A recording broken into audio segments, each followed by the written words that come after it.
Hey, my name's Sydney. I'm 48 years old. My life hasn't exactly been a smooth ride for me. I've had a lot of ups and downs, but throughout it, the one person that kept me going was my son, Connor. So when my husband got in the way of my son's future, I left him, but karma always has a way of coming back to get you. So allow me to tell you my story. My son, Connor, was a result of my first marriage. I was married to a very abusive man who couldn't have cared less about me or Connor. He was a good man at the start of our relationship, but after we got married, it became clear that I was just a baby-making machine to him. I suffered a lot because of that, and when I eventually did manage to carry a pregnancy to full term, I was blessed with Connor. But as Connor began to grow older, my ex-husband began to neglect him again. He began to then pressure me to have another child. Of course, I didn't give in because he only wanted babies, not actual growing up children. My ex only got worse after that. He began to take his anger out on Connor and me. I couldn't get out because I was fully dependent on him as a stay-at-home mom, and my family was too far away to help. One day, while my ex was picking Connor up from school, he happened to get angry about something small that Connor did and lost control of the wheel while he was yelling at Connor. They ran through a stoplight and got T-boned by oncoming traffic. Unfortunately, Connor took almost all the impact, and for a long while, he was in a coma. And for a long while, it was touch and go for me. I knew when I got the call from the hospital that I had to find a way to get away from my ex, no matter how. When Connor finally woke up, we found out that he could no longer move his legs. He was paralyzed from the waist down. Connor was only 6 when this happened, so he was beyond devastated to find out that he could not move his legs. Add to that the abuse that he'd had to endure because of his father, and Connor was a mess. Connor remained in the hospital for well over a month because he was severely injured, and in that time, I began making preparations to run away with him. My ex did not seem remorseful at all, and instead kept complaining about how high the bills were because of Connor. It took every ounce of self-restraint to keep my mouth shut around him because I could not risk giving my plan away to him. When Connor was finally set to be discharged, I told my ex I'd pick him up. When I got Connor into the car, I drove and drove until I was almost out of gas. It took a while for Connor and I to finally relax since we no longer had to deal with my ex. I spent the next year working really hard and saving up as much money as I could for Connor. I did my best to help Connor get through his mental blocks, but with how hard I had to work, I couldn't do a good job with that. And then I met Miles, my most recent ex-husband, who I never thought would be an ex. Miles and I met because I worked at a bar and he frequented it with his sister and her friends. We ended up getting to know each other and over time developed feelings for each other. The first thing I did was introduce Miles to Connor and let him know that Connor and I were a package deal. He did not seem upset by that at all and still pursued a relationship with me. We dated for 3 years, and in that time, he really stepped up and became a great father to Connor. Connor and him were practically inseparable, and I was really happy that Connor finally had a positive male influence in his life. Miles and I got married, and Connor and I moved into his house. For the next few years, life was good. The only issue we were facing was Connor's grades. He was still struggling mentally and about the loss of his legs. He couldn't cope with the fact that there would be things he would not be able to achieve. I tried to get him counseling and therapy, but he did not seem open to that. Miles and I also tried talking to him, but it was to no avail. One day, Miles came up to me while I was in my home office, and he told me we needed to talk. "We need to talk." "Yeah? What's up?" "I was doing some accounting work for us, and I realized that a huge portion of your earnings are gone. I rummaged through your stuff and I found documents for another bank. Do you want to explain yourself? Why did you go through my stuff? Couldn't you have just asked me? I didn't think you'd readily tell me. I would have. Do you not trust me? I trust you, but you're dodging my question. Why do you have a separate bank account that I had no idea about? I'm not dodging your question. I just feel a little violated since you went through my things without asking me. But since you want to know so badly, I opened that bank account at the time of my divorce from my ex-husband. That's my savings for Connor's future education. Future education? Do you really think that he'll be able to do anything? What are you implying? I mean, think about this rationally. Connor is barely getting through school right now. He got put in extra classes because he's failing every class. So, do you think that he shouldn't be given an opportunity just because he's struggling? He got paralyzed because of my ex-husband's negligence, so of course he's struggling right now. He's still getting accustomed to the changes that his disability has brought about. He has 6 months until he graduates high school. Do you think he'll be able to get over his emotions in that time and actually go to university? It's been years since he got disabled. And if he's still struggling, then do you think he'll improve? We've changed schools 1,000,000 times, and each time they've told us that unless Connor gets over his stupid hang-up, he's not going to get anywhere in life. Are you seriously saying that trauma has a time limit, after which it's not supposed to affect you? Who cares what those schools have said? You've raised Connor since he was 8. You're like his father, and you think of him this way? Don't bring unnecessary emotions into this. I'm seriously asking you, because if you've been saving since you divorced your ex-husband, and if you've been putting a similar amount to what you've been putting in so far, you must have racked up quite a bit of money. Oh, and what do you want to do with that? Buy another house? Spend it on something for yourself? We don't need another house, but we could buy all of us something nice. Absolutely not. I don't care what you want to do or want to have. That money is Connor's. I've poured my heart and soul into saving that money. You have no right to that money, and nothing you say will change that. Whether Connor chooses to go to college immediately after he graduates or not, that money is for him. I will not be having this conversation again. I did not like Miles snooping around through my things, and I especially did not like him implying that Connor's education money was never going to get used. I knew that Connor was struggling with school and his grades were a reflection of that, but I also knew that there was more to his education than just his grades. I knew that no matter what Connor said or did, he still wanted to have a normal future like every kid his age, and that was why I saved all that money up. Over the next month or so, Miles would randomly bring up expensive things that he wanted to purchase and hint at me buying them for him with the money I'd saved up. I'd shut him down by telling him to save his own money and buy those things himself, but I was really irritated by his behavior. Did he really think so lowly of the child that he helped raise? Were his needs more important than Connor's in his head? I tried my best to tell Miles to drop the topic, but every time he'd tell me that he was just checking if I changed my mind. Yeah, that only made me angrier.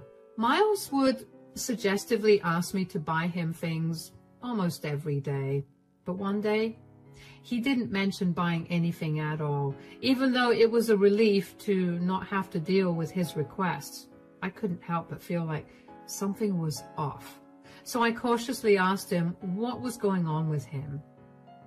What's going on? You've been really quiet today. Well, I just got off the phone with my sister. Oh, is everything all right with Macy? Apparently they're struggling a lot financially. Oh no. Why? I thought she and her husband were making a good amount of money. Yeah, but they have a lot of debts to pay off, and it's been making a dent in their earnings. They're at a point where they don't think they'll be able to pay for Jack's college. That's so sad. But Jack does have other ways of going to college. He's a smart child, so I'm sure he'll be able to get a scholarship. Yeah, but they doubt that he'll get a full ride. The rest of the tuition fees will be difficult to pay off. Jack can very easily take out a student loan. It shouldn't be a huge amount, especially if he gets a scholarship. The poor kid's already grown up surrounded by the payments of loans thanks to his parents. Do you want him to be burdened with more loans?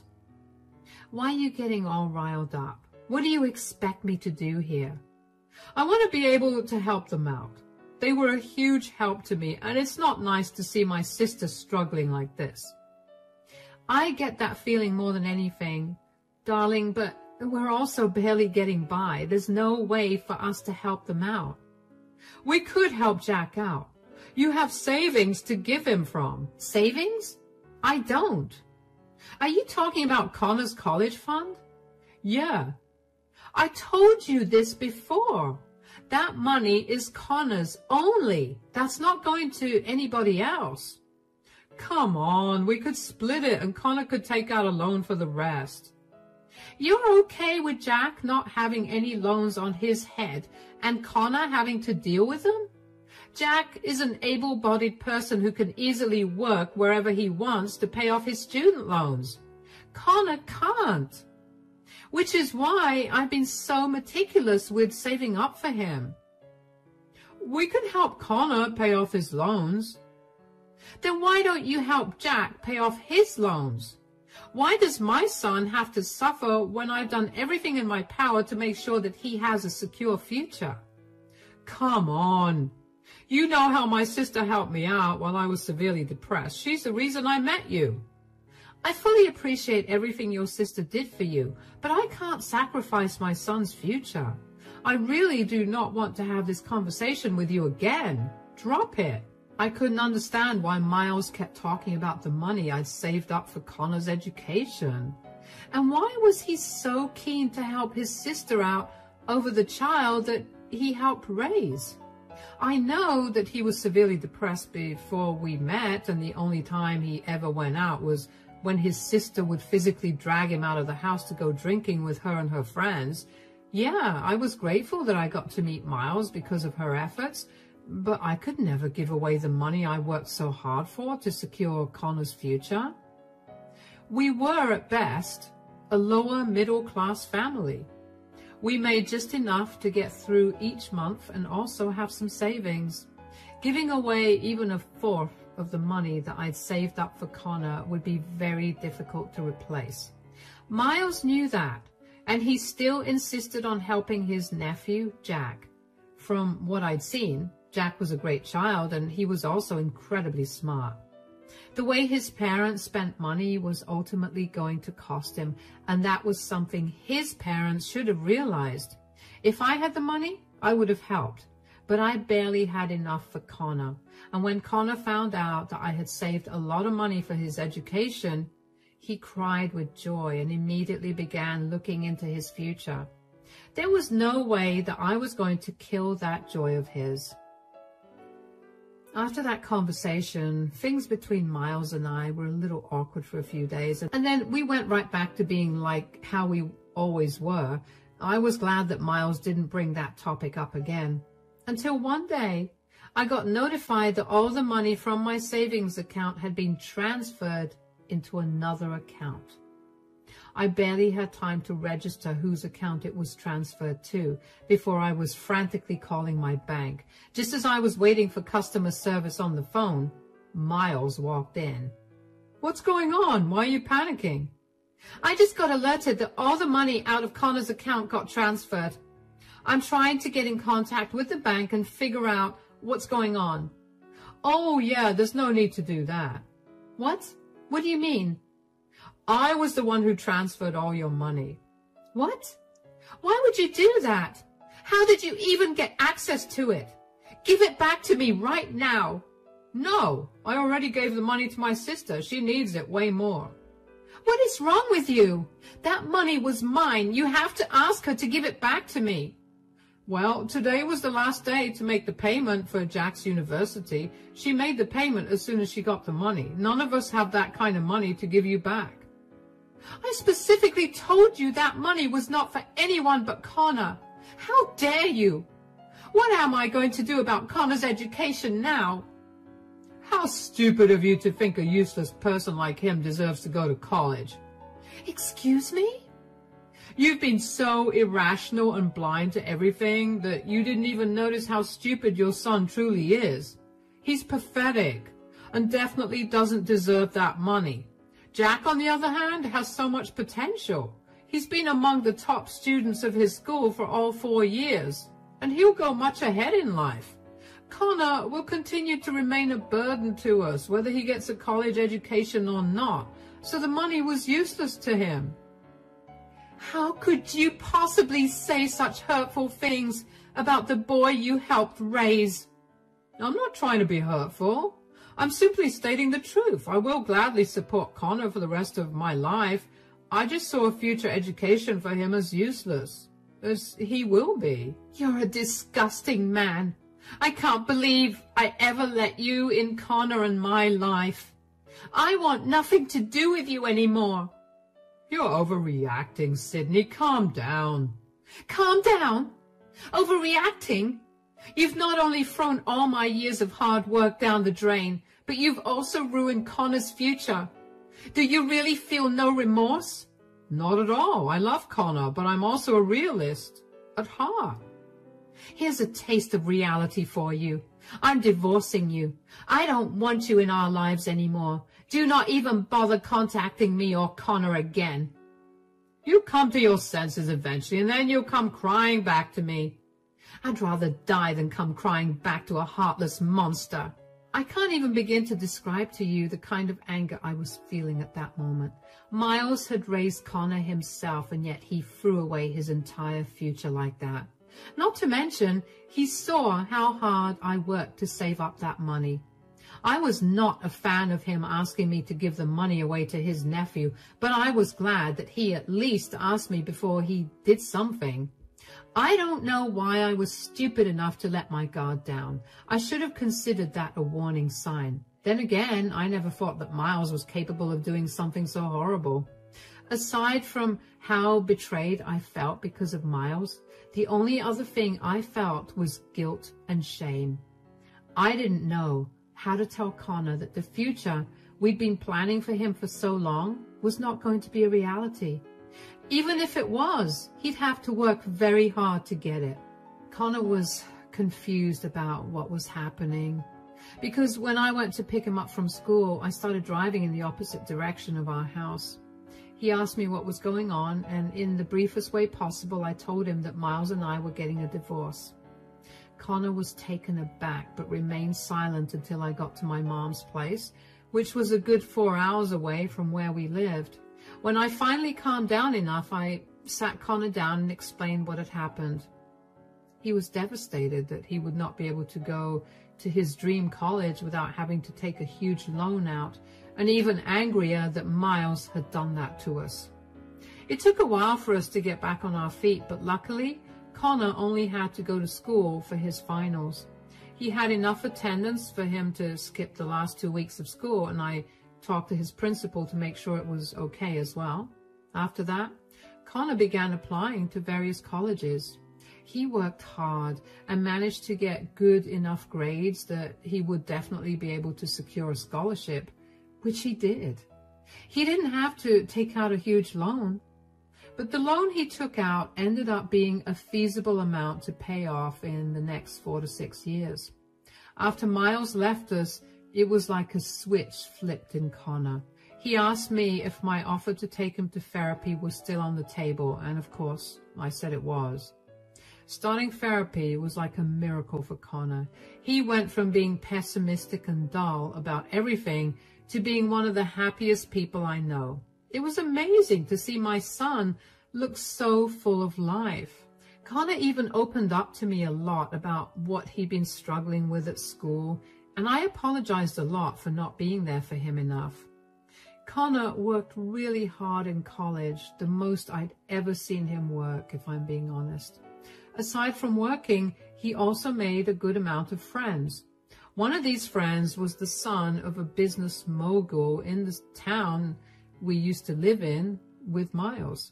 Connor ended up making a great impression on his friend's dad, and so his dad offered him an internship at his company. Connor performed really well at the internship. In fact, he did so well that his friend's dad offered him a salaried position as the manager of a certain team. Of course, Connor took it, and he was set to begin working there as soon as he graduated. As for Miles and I's divorce, it took a long while to process, but when it finally came through, I felt great. I found a new job, and this time I had my mother to help me out as well. Connor was no longer at home a lot, so having some company was great.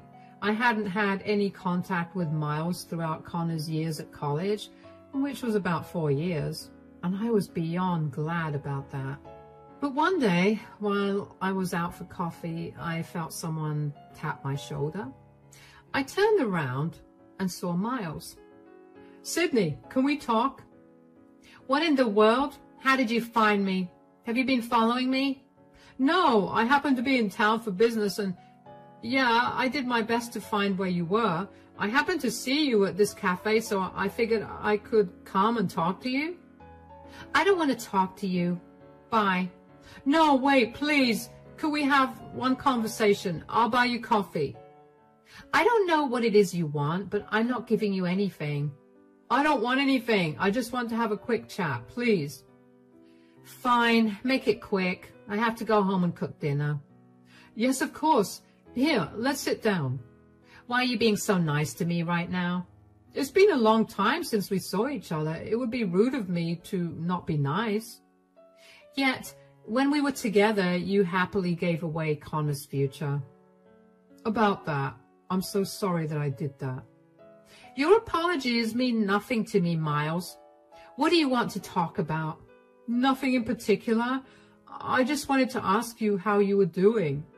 "Cut it out. I know you. You need a favor and you need me to help you out. What is it?"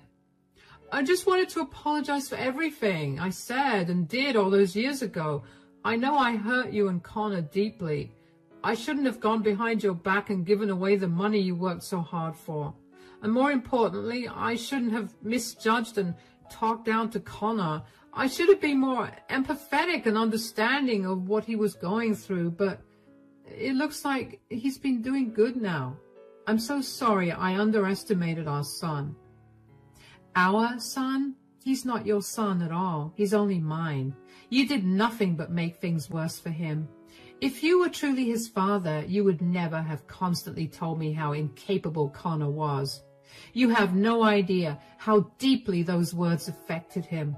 If I had known that you tried to get him to convince me to give you his money, I would have left you much earlier. I know I messed up, but clearly Connor would have been doing okay with or without me." "How do you even know that he's doing good?" "That's the thing. My old boss retired and my company had the position open for quite a long time because they could not seem to find a good enough hire, and recently they did. Imagine how surprised I was to find out that it was Connor. Apparently he's been good friends with the CEO's son, and he has a lot of great qualities that the CEO admires, and that's why he's been given such a high position at such a young age." "Oh, so what? Are you scared that Connor is going to mess things up for you? Is that why you've been trying to contact me? Is that why we're talking right now? Do you want me to speak to Connor and tell him to put things aside and not let his past get in the way of work?" "I'm just worried that it'll impact my job. I'm going to get married soon and I have a child on the way. I can't afford to lose this job. I just want you to tell Connor that I'm sorry for whatever I've done to him and ask him to be lenient towards me." "I know how I've raised Connor, and I know that he would never fire you, but I also know that he's been through enough because of you, so he would never be lenient with you. I hope he works you like a dog and constantly criticizes everything you do. I will not tell him we met today, so be prepared for anything. Good luck. Do you really not care for me at all, even after we spent so many years together? You never cared about me or Connor when I was with you, so why would I care for you now? Never contact me again. Bye. I cannot even express in words how happy I was to hear that Miles was working under Connor. It really felt like karma had come back to finally teach Miles a lesson for being so cruel to him. I did feel a little weird because Miles did track me down to have that conversation, but that weirdness was quickly taken over by joy at finding out what the new situation was for Miles. I was surprised to find out that Miles was going to be a father again, and although I did know that Miles was not going to lose his job because of Connor, I was sure that he was going to suffer a lot. I hoped that Miles was a better father to his new child than he was to Connor, because no child deserved what Connor had to go through. I kept my word and didn't tell Connor about my meeting with Miles. Connor hated Miles with a passion, so finding out that I voluntarily spoke to him would have made Connor upset.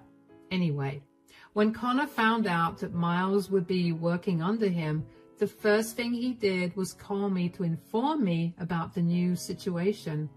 He asked me if it would be right for him to fire Miles, but I reminded him that would be considered wrongful termination and the company would suffer for it. He was given the position because of the trust the CEO had in him, so he shouldn't ruin it because of his personal feelings. I could tell that Connor was frustrated, but I reminded him of how I raised him to be kind yet strong. What followed after that was simply hilarious to me. Over the next 7 to 8 months, Connor was brutal with Miles. He'd set the highest expectations and targets for Miles to achieve and would openly criticize him in front of all his colleagues. Connor did that not only because of his feelings, but it turns out Miles had actually been a very lousy employee whose mistakes had been costing the company quite a lot. Miles simply brought them to light in front of everyone, and let's just say that the rest of Miles' team was not happy about that. Miles quickly became an outcast among his colleagues, and he was forced to stay behind and correct a lot of his mistakes. He tried to talk to Connor about going easy on him, and even let Connor know that he had a child on the way. And Connor laughed in his face and told him that he would not be going easy on him, and also told him to treat his new child better, or he would find himself in a worse position when he was much older. Miles then tried to contact Connor's boss in HR to complain that Connor was treating him differently because of a personal grudge that Connor held against him, but Connor was prepared with the proof of Miles's negligence at work.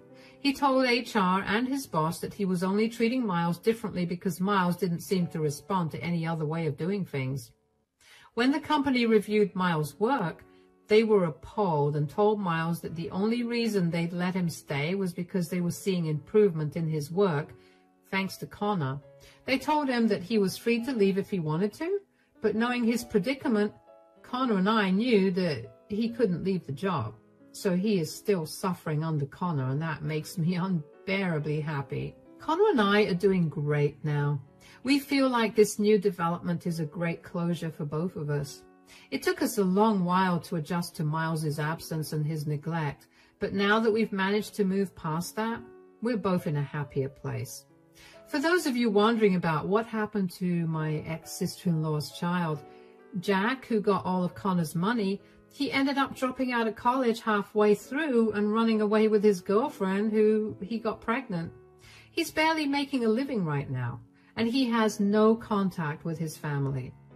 The only reason I know this is because I'm still close with some of Miles's family, and they told me this. I feel sad that the money I saved up for so long got wasted like that, but I'm glad that in the end, things worked out for the better. I can only imagine that life has so many more good things to offer us, so I'm excited to see what they are. Thanks for listening to my story.